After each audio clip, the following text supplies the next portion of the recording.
Yan po yung mga inayos po namin. Tapos dito ko nilagay yung mga tambak naming angel. Tapos dito naman sa side dito yung mga nirituala namin. Tapos dito naman sa side dito yung mga panabit. Para naka-organize lahat mga bossing. Dito naman yung mga waterfalls. Tapos ayan po yung mga lantern, yung mga banner, yan.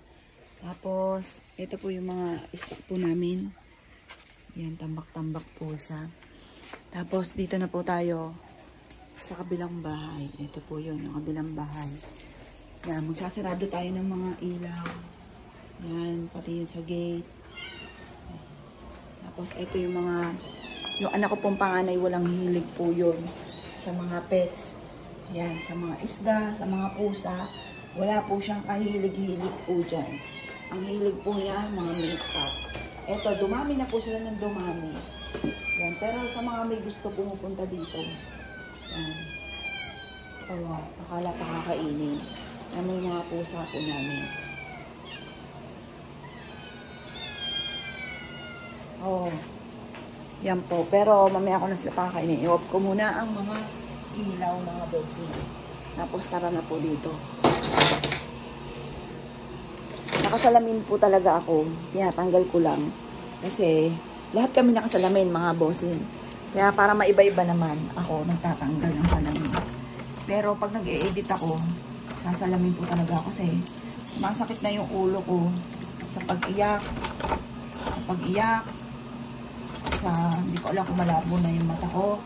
Dahil nga po nasa lahi din po namin na malabo ang mata. Yan. Dito na po tayo. Yan.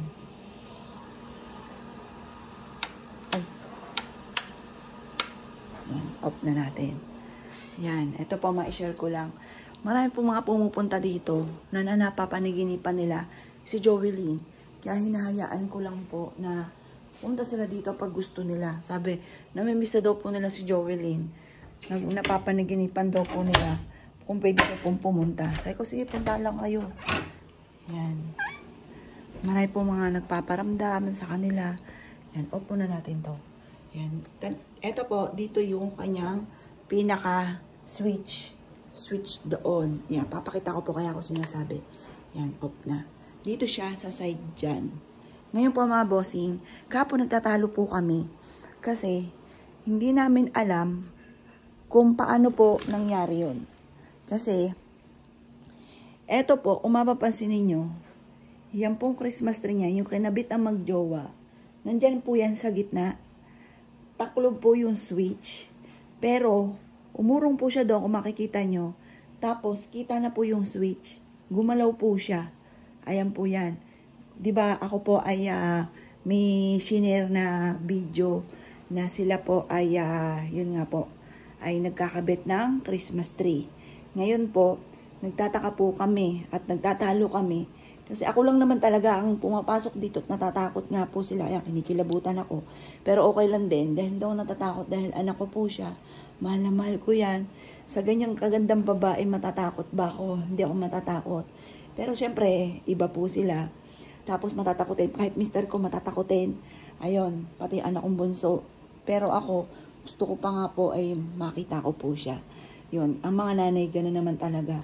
Ngayon po, nagtataka po kami, bakit umurong, bakit ay umano siya, mission siyang gano'n. Mantalang, yung pong switch, ay kitang-kita niyo na po ngayon, yung po yung switch. Yan po, yan yung pinagtatalunan namin. Kung sino nag-usod ng Christmas tree. Sa bigat po niyan, maaaring tumumba po yan. Kapag po yan, ay inisod ng tayo-tayo lang. Yan, kailangan may katulong yan dahil baka tumaob. Yan. Nagtataka po kami kung bakit po siya umusod. At nagtatalo kami kung sino po dahil pagkatapos ko po itong isarado yung ilaw, ay ilalak ko na yung pinto. Wala na makakapasok po dito. Bagamat binubuksan ko po itong harapan, pero nakalak din po yan. Nakalak. Ngayon po, yun po yung isa sa mga malaking katanungan po. Ito pa. Ito po, pinatatanggal ng mister ko kasi parang pag na daw nakikita niya ay parang siya kinikilabutan kasi parang ano nga po siya, sabi ilagay ko na sa kwarto, ito pong mga picture. Kasi yun nga po, ay lalo daw siya nasasaktan, naalala niya. Kaya ako naman, bilang nanay, gustong gusto ko siya nakikita, hindi ako natatakot. Kaya yan po. Ngayon po, ay teka, naalala ko nga pala. Magsisindi muna tayo ng kandila. Yan. Muna tayo ng kandila. Anak, love na love ka ni Mami.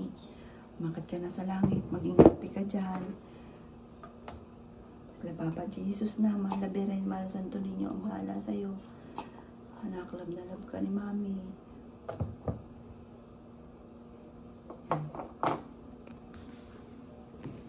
Yan po mga bossing. Ngayon po, pasok po tayo dito. Ito nga po mga bossing. Ito yung kanyang walk-in closet. Ganyan kong kalab ang anak ko. Kung ano, lagi ko sinasabi, sige, bahala na ako ng bahala mag-isip kung paano natin. Yung basta kung anong gusto po nila. Yun, ganun po. Ganun ako. Kaya minsan naiinisahan na mister ko, ano ba yan, ganyan, masyado mong. Pero siya ganun din. Kasi bumibili po silang dalawa pag nauuto ng anak ko. Bumibili po silang dalawa, nagmumol. Yan, may mga gamit pa nga po na hindi pa niya nagagamit. Ito katatanggal lang kasi binalik ng nanay kasi bawal po palang manghingi or mamigay or gumamit ng ng wala pang 1 year. Yan. Yan po yung mga gamit ng anak ko. Tapos, yan yung mga pamuyod. Mahilig na sa mga kikay-kit. Tapos, ito nga po mga bossing. Tingnan nyo po ito. Ito yung pinaka Tingnan nyo po kung gaano kalayo po ang inano po niyan. Oh. Diba? Ang layo. Ang layo po niyan. Sabi po nila, kasi nakadikit po yan eh. Kami ang nag-ayos po niyan. Kami ang nag-assemble nito. Nakatingin ako dyan. Kasi mabigat po yan. Ayan po. Tingnan nyo po. Ang kapal po niyan. Ang kapal po nito. Oh. Ayan oh. Kapal po niyan. Umisod po siya mga bossing. Umisod. Gumalaw. Gumalaw po siya. Kaya gumanyan po yan oh. Kahit ako po mag-isa, hindi ko po to kayang iisod. Dahil makapal po siya. Malaki yung kama. Ayan, kaya yan po, isa sa mga malaking question mark, gumalaw din po yan. Umisod din po siya. Tapos, etong mga ibang, ito, nilagay na yan ng mister ko kasi mga gamit siya ng anak ko sa kabilang bahay. Pati yung ibang mga niya. Pero the rest, yun nga po pinakita ko dati sa CCTV po namin. At re-reviewin ko din po lahat yung mga CCTV namin dito.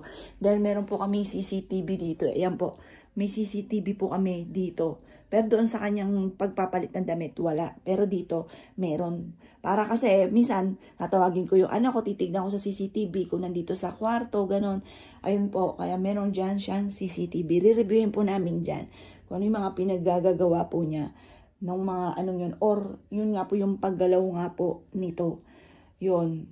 Tapos, ayun nga po mga bossing. Ito yung, tingnan nyo po kung gaano po siya kahilig sa mga makeup. Apaw po yan.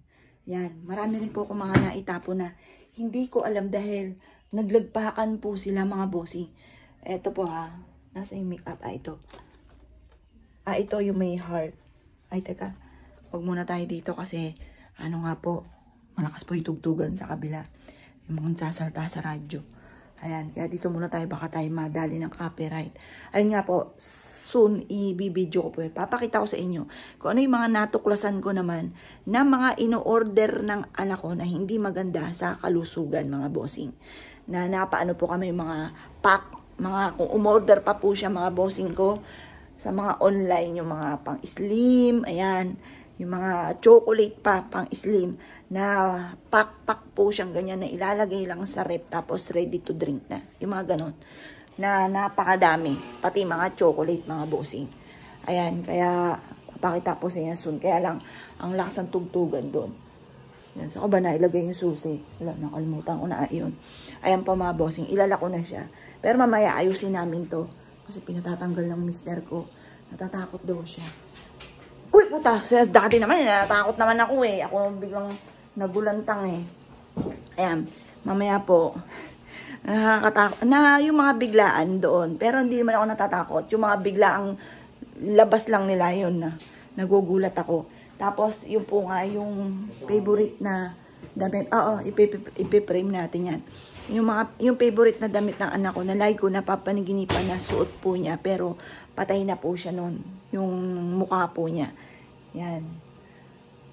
May mga araw na parang hindi ko kayang hindi naiyak. May mga araw naman na parang napipigil kong umiyak. Nung isang araw, iyak ako ng iyak umaga pa lang. Hanggang sa gabi, ang sakit na ng ulo ko, sakit ng mata ko, nagkakasugat na po siya sa kakakusot. Ayan, ngayon po, mamaya, ipakita ko din po sa inyo kung saan natin to. Pero plano ko, dito ko siya ilalagay. Kasi sayang na may pinagawa ko. Ayan, dito daw po, parang naging mausoleo daw po itong bahay. Dahil nga po sa, nilagyan ko ng maraming picture. Kaya nagreklamo sila, dito ko na lang siya ililipat. Ayan, hindi na nga po natuloy yung sabi ng anak ko na magpapakabit yung mga award po niya. May mga award din naman po siya kahit papaano. Ay gusto niya ipakabit dito, hindi na napalagay. Ilalagay ko po, parang iaayos ko to, depende sa plano niya. Yung mga gusto po niya.